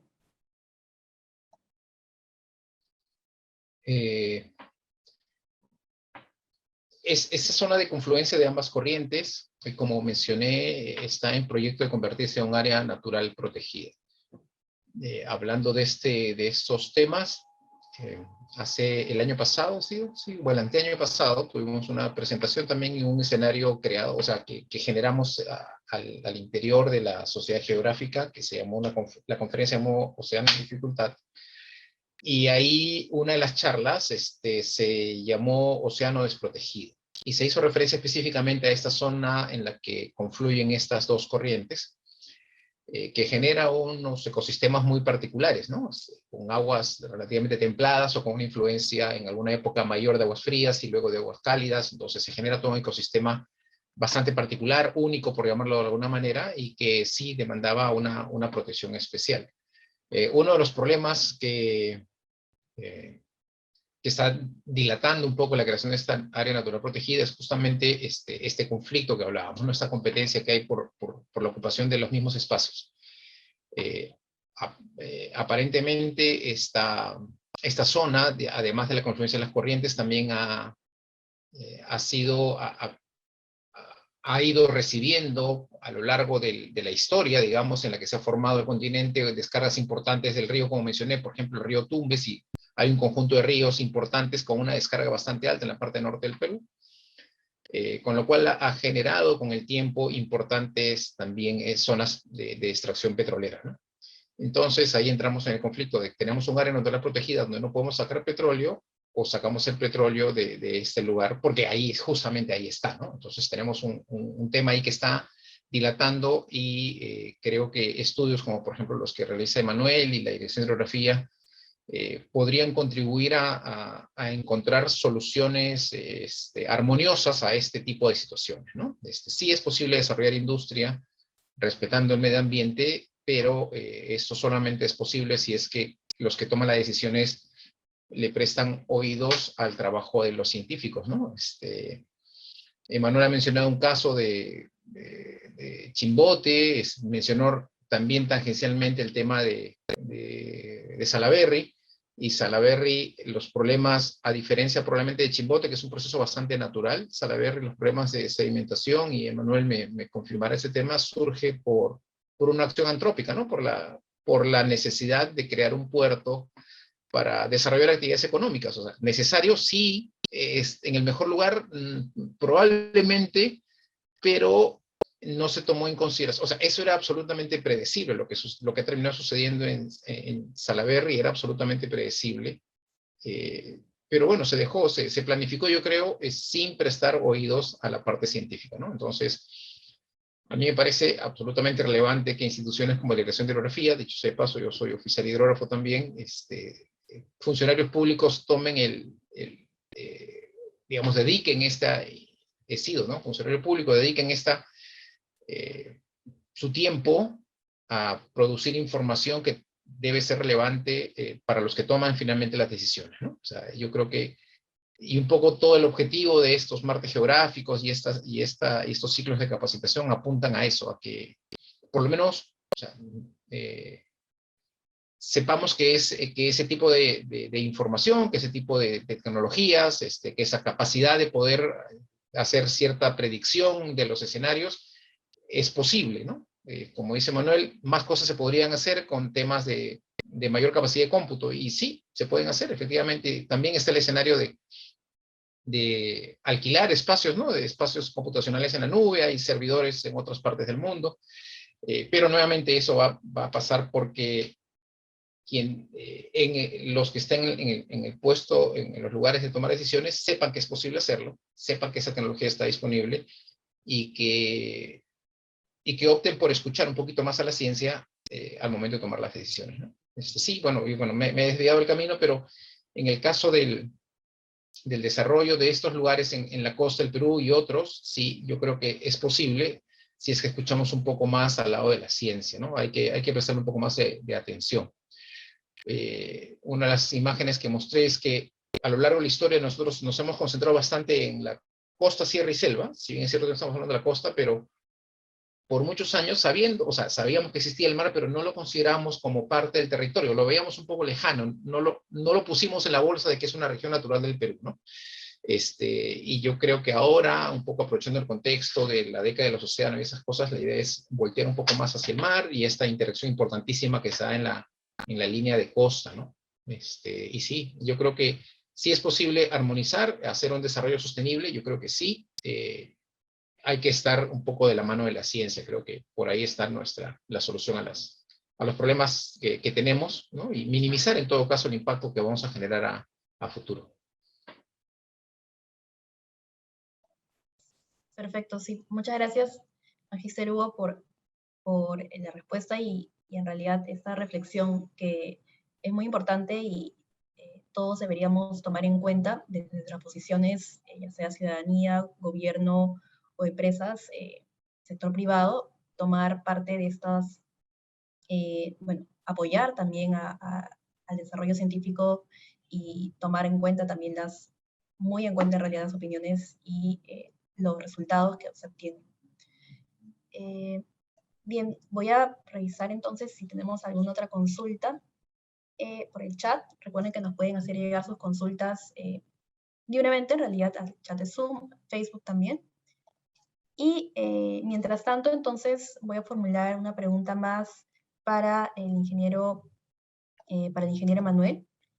A continuación, entonces, sería respecto a... bien, sería respecto quizás a la parte no tan técnica, respecto a, por ejemplo, qué otras medidas, quizás de carácter social, ambiental o culturales, se podría implementar para contribuir con quizás un balance o quizás una armonía en este perfil de costas, también tomando en cuenta hechos como el riesgo de desastre, como había mencionado también con el fenómeno del Niño, o la polución en las playas, entre otros. Es decir, ¿qué otras medidas, además de las medidas técnicas que conocemos o que nos ha comentado, se podrían implementar para contribuir con este balance, ¿no? En cuanto quizás a cómo abordar estos procesos en las bahías.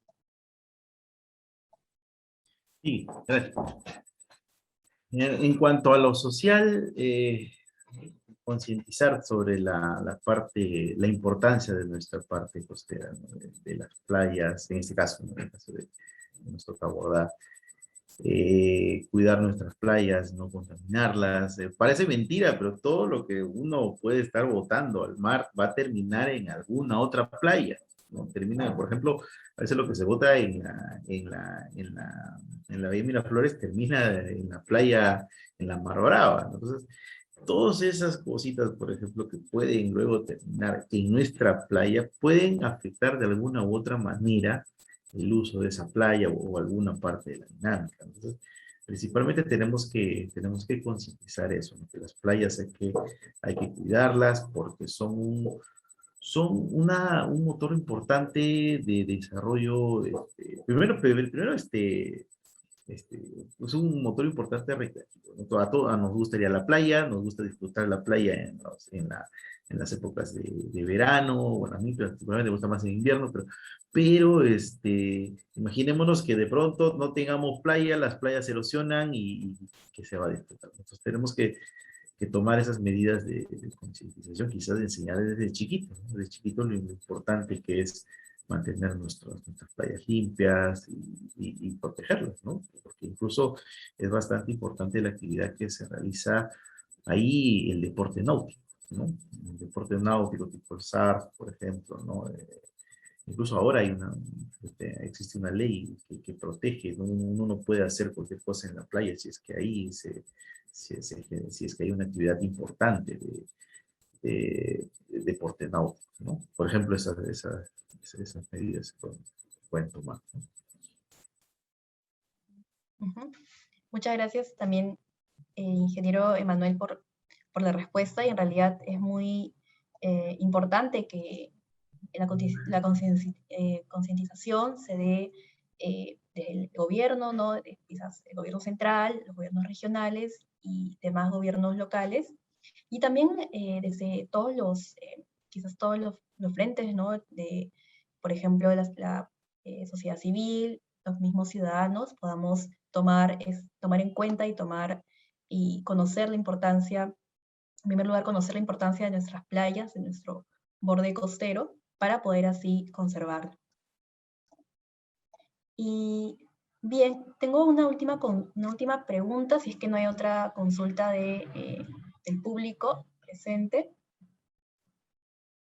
Creo que todavía no. Entonces, tengo una última pregunta, quizás también por el tiempo, para el magíster Hugo, respecto a su ponencia también, que nos ha dado esta visión integral de la costa peruana, que se refiere a un punto que también trató respecto a los valles.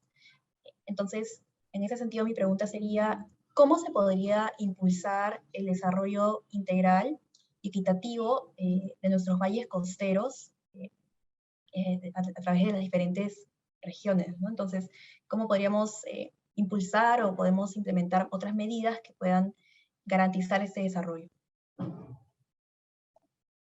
A ver,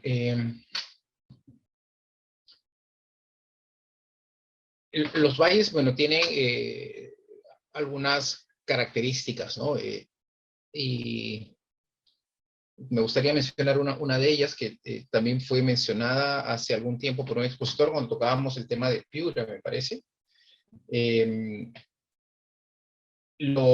Las ciudades antiguas buscaban ubicarse en la parte alta del valle, en el valle, pero en la parte alta, en el entendimiento que el agua discurría y en la parte baja pues se terminaba acumulando la mayor cantidad de sedimentos, más o menos lo que ha explicado Emanuel con respecto a la bahía de Chimbote. Pues en la parte baja había esta distribución de sedimentos que con una carga alta de nutrientes y por tanto permitían el desarrollo de la agricultura. Lamentablemente con el tiempo hemos abandonado esa costumbre de ubicar las ciudades en la parte alta del valle y las hemos puesto en la parte baja, ¿no? O sea, donde debería haber un campo de cultivo hemos puesto una ciudad. Y el incremento, por ejemplo, de caudal en un fenómeno del Niño, en un episodio particular, debería tomarse, interpretarse y aprovecharse. Si es que tengo la parte baja como campos de cultivo, pues tengo una una avenida de sedimento y agua cargada de nutrientes, por tanto, fertilizado en una buena medida el valle. Pero lamentablemente ahora viene el río cargado de sedimentos, cargado de nutrientes, y lo que encuentra son casas, pistas, veredas, y en vez de poder aprovecharlo para una mayor agricultura, pues termina generando desastres, y después tenemos que repensar la ciudad y desviar el río y empezar a cambiar las cosas, ¿no? Entonces, yo creo que debemos hacer el esfuerzo por entender un poco más la geografía. Siempre desde el seno de la sociedad geográfica tratamos de impulsar eso, ¿no? Las mejores decisiones se van a tomar cuando uno tome en consideración las características geográficas del territorio. Esa es la mejor manera de administrar el territorio. El territorio tiene vocación para algo, ¿no? Sí, hay vocación para construir ciudades, para que las ciudades crezcan, para captar agua, etcétera. Y hay también vocaciones para habilitar los terrenos de cultivo, por decir algo. Y en el caso de los valles costeros, esa es una característica principal y que se mantiene en casi todos, ¿no? Eso por mencionar un ejemplo. Lo otro es también tener en consideración que, como dice algún poema por ahí, todos los ríos van al mar, ¿no? Entonces, toda la interacción humana que hay en el río, llámese, por ejemplo, el uso de fertilizantes en los campos, el arrojo de basura, terminamos trasladándola primero a los valles costeros y después finalmente al mar, ¿no? Entonces, por muy alejado que uno se sienta del mar, tiene una interacción directa, ya sea por temas de clima, de precipitación, etcétera, y también por ese fluir de los ríos, que inevitablemente vamos a terminar conectados allá, ¿no? Yo creo que siempre una mirada a la geografía nos va a ayudar en un desarrollo o en una utilización más consciente, menos costosa, más beneficiosa, por decirlo en términos económicos, en términos de vida, etcétera, de la utilización en este caso en particular, de los valles costeros, ¿no? Sí, yo creo que por ahí van las cosas. Gracias, Carlos. Muchas gracias también, Magíster Hugo. En realidad, muy precisa la información y la reflexión que nos ha brindado respecto a cómo pensar desde las ciudades, cómo pensar el territorio desde la geografía, cómo, por ejemplo, utilizar estas unidades geográficas como las cuencas para poder gestionar el territorio correctamente, o en su defecto para implementar nuevas medidas o medidas futuras que puedan ir en armonía con esta unidad geográfica que implica la cuenca, tanto la cuenca alta, la cuenca media como la cuenca baja, y las actividades que van en armonía, económicas que van en armonía con cada uno de estos sectores. En realidad es muy interesante y es muy importante también tener eso en cuenta, y también que los tomadores de decisiones lo puedan tener también presente. Con ello, quiero agradecer nuevamente a nuestros ponentes del día de hoy, al Magíster Hugo y al ingeniero Emanuel Guzmán, que nos han brindado estas interesantes ponencias el día de hoy sobre la temática de la costa. Y también agradezco personalmente a la Sociedad Geográfica de Lima por la oportunidad. Y en ese sentido voy a darle ahora la palabra al Magíster Hugo para que pueda culminar con la sesión de hoy, ha sido sobre la costa peruana. Carla, muchísimas gracias por la conducción del evento. Creo que ha sido excelente tu trabajo. Y bueno, Emanuel, a quien conozco algunos años y sé de su capacidad profesional, como todos hemos podido comprobarlo el día de hoy, nuevamente a nombre de la Sociedad Geográfica de Lima, de toda la comisión administrativa, todo el comité directivo, agradecerle a Emanuel por la brillante presentación. Se nota la calidad de tu trabajo, de tu capacidad de análisis, y también la capacidad de hacer la presentación, ¿no? La pasta de docente está presente. Muchísimas gracias, Emanuel. Un abrazo a la distancia. Y ya para terminar, solamente a a las personas que nos siguen, reiterarles la invitación para nuestro Congreso Nacional de Geografía, que ya es la siguiente semana. Puedo asegurarles que va a estar súper interesante. Así que les pido por favor que nos ayuden con la difusión. Es del 14 al 16 de este mes, es decir, lo tenemos ya a la vuelta de la esquina, el 14 y 16 de octubre. La otra noticia grata es que, a diferencia de cualquier otro congreso que se han llevado a cabo, y dadas las características que va a ser en línea, no tiene ningún costo. Lo único que hay que hacer es inscribirse, y van a ser 3 días completos, de mañana hasta la tarde, lleno de ponencias, mesas de trabajo, etcétera. Yo creo que van a haber temas un poco para todos. Entonces, mi recomendación y mi llamado y mi pedido es que se inscriban. Es muy sencillo, basta que ingresen a la página web de la Sociedad Geográfica de Lima y van a encontrar la circular, van a encontrar el link, y se inscriben y ya está. Y seguramente vamos a estar disfrutando de este congreso. Que tengamos el congreso empezando el día 14, no quita que el día 12, que es nuestro siguiente martes geográfico, vamos a también cumplir con nuestra jornada, y la vamos a asociar a algunas actividades relacionadas justo a la prevención de desastres. Entonces, la siguiente semana va a ser intensa para la Sociedad Geográfica de Lima, y ojalá nos puedan acompañar todos en esta semana, que nos permitirá conocer un poco más de la geografía de nuestro país. Nuevamente, mi agradecimiento y mi saludo a los participantes, especialmente a Emanuel, que ha tenido la gentileza de acompañarnos el día de hoy, y Carla, también por tu siempre muy buena disposición y excelente trabajo. Muchísimas gracias a todos, un abrazo, y que tengamos todos muy buenas noches.